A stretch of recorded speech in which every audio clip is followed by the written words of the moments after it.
I had a black dog. His name was Depression. Whenever the black dog made an appearance, I felt empty and life just seemed to slow down. He could surprise me with a visit for no reason or occasion. The black dog made me look and feel older than my years. When the rest of the world seemed to be enjoying life, I could only see it through the black dog. Activities that usually brought me pleasure suddenly ceased to. He liked to ruin my appetite. He chewed up my memory and my ability to concentrate. Doing anything or going anywhere with the black dog required superhuman strength. At social occasions, he'd sniff out what confidence I had and chase it away. My biggest fear was being found out. I worried that people would judge me. Because of the shame and stigma of the black dog, I was constantly worried that I'd be found out. So I invested vast amounts of energy into covering him up. Keeping up an emotional lie is exhausting. Black dog could make me think and say negative things.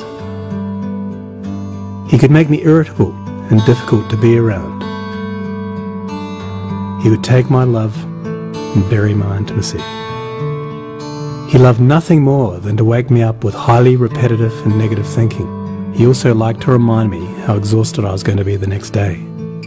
Having a black dog in your life isn't so much about feeling a bit down, sad or blue. At its worst, it's about being devoid of feeling altogether. As I got older, the black dog got bigger and he started hanging around all the time. I'd chase him off with whatever I thought might send him running. But more often than not, he'd come out on top. Going down became easier than getting up again. So I became rather good at self-medication, which never really helped. Eventually, I felt totally isolated from everything and everyone. The black dog had finally succeeded in hijacking my life. When you lose all joy in life, you can begin to question what the point of it is. Thankfully, this was the time that I sought professional help. This was my first step towards recovery and a major turning point in my life. I learned that it doesn't matter who you are, the black dog affects millions and millions of people. It is an equal opportunity mongrel. I also learned that there was no silver bullet or magic pill. Medication can help some, and others might need a different approach altogether. I also learned that being emotionally genuine and authentic to those who are close to you can be an absolute game changer.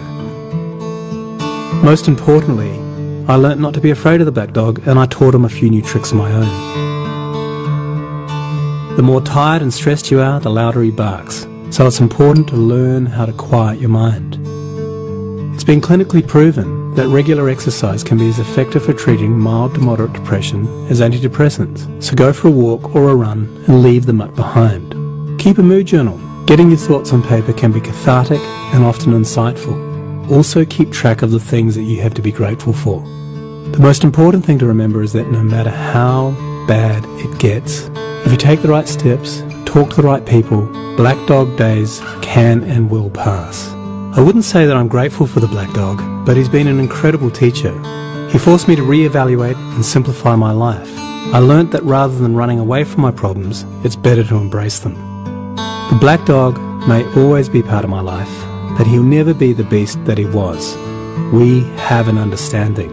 I've learned through knowledge, patience, discipline and humour, the worst black dog can be made to heal. If you're in difficulty, never be afraid to ask for help. There is absolutely no shame in doing so. The only shame is missing out on life.